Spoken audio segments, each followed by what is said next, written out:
जेके Lakshmi cement की तरफ से बांटे गए मिस्त्रियों को इनाम। आपको बता दें कि गांव बरवाली में श्री कृष्णा मटेरियल्स की ओर से यह आयोजन रखा गया, जिसमें गांव के समस्त मकान मिस्त्रियों को सम्मानित किया गया। परिणाम स्वरूप ये हुआ कि आज हमने ये मीटिंग रखी है। हालांकि कुछ एक महत्वपूर्ण बातें और हैं। हर दुकानदार अपने सीमेंट की गुणवत्ता बताएगा, अपने सीमेंट को अच्छा बताएगा, लेकिन आपके सामने आज ये उपस्थित है, हनुमानगढ़ से आए हैं, गंगानगर से इनको बुलाया है कि आप सेशन एंड होने वाला है, आप एक दिन का आधे घंटे का टाइम निकाल करके हमें परिचित कराइए कि रियलिटी क्या है।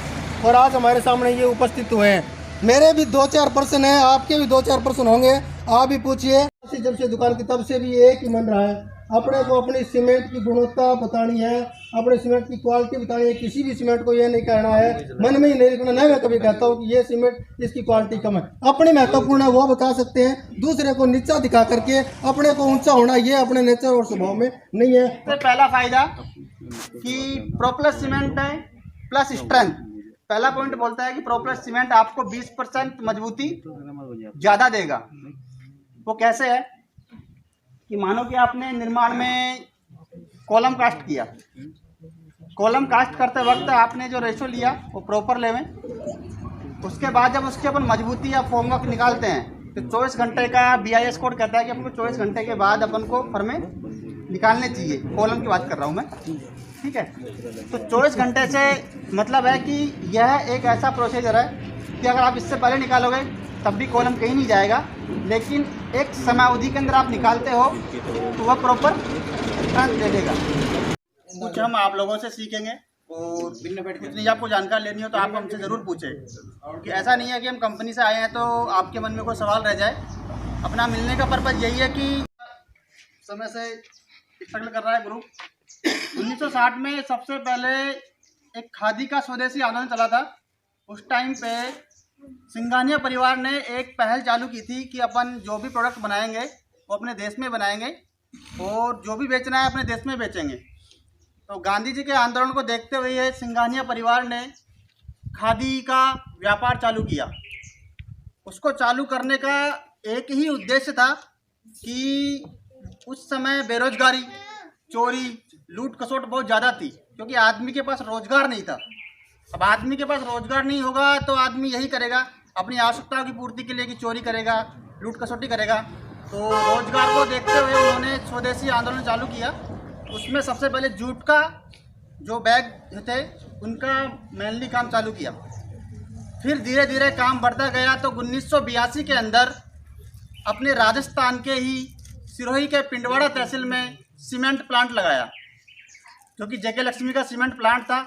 उसको लगाने का भी यही पर्पज़ था कि उस समय भी रोज़गार बहुत कम थे, तो वहाँ के जो नज़दीक जो बेरोजगार लोग थे उनको वहाँ रोज़गार मिले। लेकिन उसको देखते हुए बदलाव ऐसा आया कि क्वालिटी के मामले में कंपनी ने कहीं कॉम्प्रोमाइज़ नहीं किया।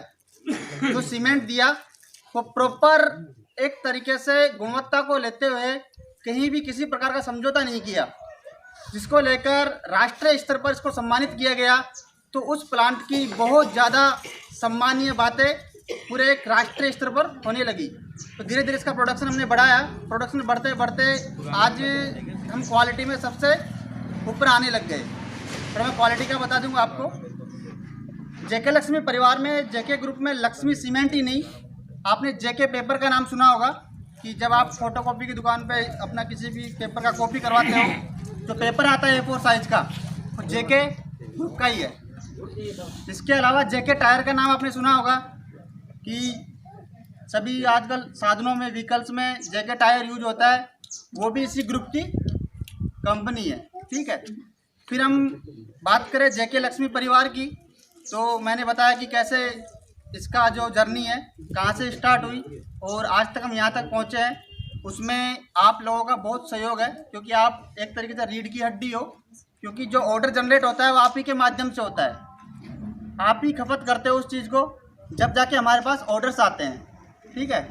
तो जेके लक्ष्मी परिवार में धीरे धीरे धीरे करते करते आज हमारे पास देखा जाए तो अप्रोक्स 42,000 आप जैसे ठेकेदार भाई जुड़े हुए हैं। पूरे राजस्थान की बात करें तो 42,000 ठेकेदार आप जैसे भाई हम जुड़े हुए हैं और जिनको हम सालाना सम्मानित भी करते हैं। तो सम्मान करने का प्रोसीजर है वो बता दूंगा आपको। तो अपन सभी लोग क्यों लगाया जाता है और सीमेंट बनता कैसे है। तो आप में से किसी ने सीमेंट प्लांट देखा है, विजिट किया किसी ने? नहीं किया अभी तक, चलो ठीक है।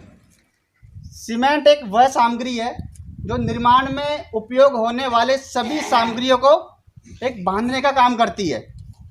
अगर यह प्रोडक्ट अच्छा है अपना तो बाकी प्रोडक्ट को ये बंधक बना लेगी। मानो कि आपने बाकी मटेरियल अच्छा लिया और सीमेंट अच्छा नहीं लिया तो फिर वो अपना जो निर्माण है मजबूत नहीं होगा। कारण मानो कि आपने एक सरिया लिया, ठीक है, सरिया की क्वालिटी बेटर है, कहीं कोई दिक्कत नहीं है, अपन ने सीमेंट की क्वालिटी में कॉम्प्रोमाइज़ कर लिया। तो सरिया का काम है, सरिया दो काम आता है, एक तो तनाव को रोकने के लिए और जब लोड उस पर रेसिस्ट हो तो उसे कंट्रोल करने के लिए, ठीक है। लेकिन इन सबको बांधने का काम करता है सीमेंट। तो सीमेंट एक तरीके से बंधक मटेरियल है। अब बात करें सीमेंट बनता कैसे है। सीमेंट चूना पत्थर, जिप्सम और फ्लाई ऐश। चूना पत्थर आप सभी लोग जानते होंगे क्योंकि आपने पुराने समय में चूना पत्थर से बहुत काम किया होगा और आज भी बहुत सी जगह चूना पत्थर काम में लिया जाता है। उसके बाद जिप्सम। जिप्सम क्या होता है कि जिप्सम एक ऐसी सामग्री है जिसको सीमेंट में मिलाने से सीमेंट की जो सेटिंग पावर है उसको अपन बढ़ा भी सकते हैं और कम भी कर सकते हैं, ठीक है। नंबर 3 पे मैंने बताया आपको फ्लाई ऐश। फ्लाई ऐश का मतलब होता है कि जो देसी भाषा में आप लोग राख बोल देते हो वो होती है फ्लाई ऐश। फ्लाई ऐश की खुद की भी क्वालिटी होती है। यह थर्मल पावर प्लांट से ली जाती है। थर्मल पावर प्लांट आपकी तो नज़दीक है सूरतगढ़ में, जहाँ से बिजली बनाई जाती है। वहाँ से कोयले की जो आपकी लैंग्वेज में राख होती है उसे उड़ती हुई फ्लाई ऐश को कैप्चर किया जाता है, वो ज़मीन पर नहीं गिरती, ठीक है। उस फ्लाई ऐश को स्टोर करके डायरेक्ट सीमेंट प्लांट में ट्रांसपोर्ट किया जाता है। उसकी भी खुद की क्वालिटी होती है। अगर हम उसे मेजर करें, नापें, तोलें या फिर उसकी मजबूती चेक करें तो उसकी 4 से 5 मेगापास्कल स्ट्रेंथ आती है। मेगापास्कल जैसे कि मैं आपको बता दूं, जैसे अपन किसी वजन को किलो में तोलते हैं वैसे सीमेंट की और फ्लाई ऐश की मजबूती को अपन मेगापास्कल में तोलते हैं। तो वह इसकी एक यूनिट है, इकाई है तोलने की, ठीक है जी। ये 3 चीज़ों से मिलकर अपना सीमेंट बनता है। अब बनता कैसे है? सबसे पहले चूना पत्थरों को निकाला जाता है। बड़ी बड़ी खदानों से चूना पत्थर को निकाला जाता है। निकालने के बाद क्रशर के माध्यम से उनके छोटे छोटे पार्टिकल किए जाते हैं, टुकड़े किए जाते हैं। टुकड़े करने के बाद उनको प्लांट में एक रो मिल होती है जहाँ मतलब सभी मटेरियल को इकट्ठा करते हैं, वहाँ उनको वहाँ डालते हैं। डालने के बाद अपने पट्टे के माध्यम से यानी क्रशर के माध्यम से उन्हें एक बर्न मिल, जहाँ पर सीमेंट को जलाया जाता है, चूने पत्थर को जलाया जाता है, वहाँ तक उसको पहुँचाया जाता है। और उसको जलाने की जो तापमान की डिग्री होती है वो होती है 1400 से 1500 डिग्री सेल्सियस। अब आप देख लीजिए कि अपन एक चाय उबालते हैं तो अप्रॉक्स 60 से 70 डिग्री सेल्सियस पर बढ़िया उबल जाती है।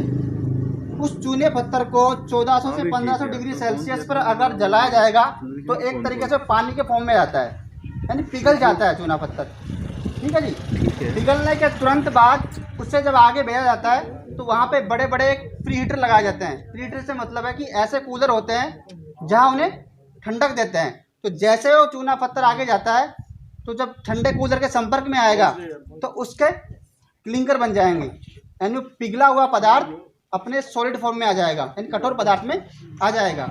उस क्लिंकर का स्टोरेज किया जाता है इकट्ठा करके। जब फिर डिमांड बढ़ती रहती है मार्केट में, उसके हिसाब से उसमें जिप्सम और फ्लाई ऐश मिलाकर सीमेंट बनाया जाता है, यानी उसकी पिसाई की जाती है। कैपेसिटी के अकॉर्डिंग जिप्सम उसमें मिलाया जाता है कि मानो कि हमें ज़्यादा स्ट्रेंथ दे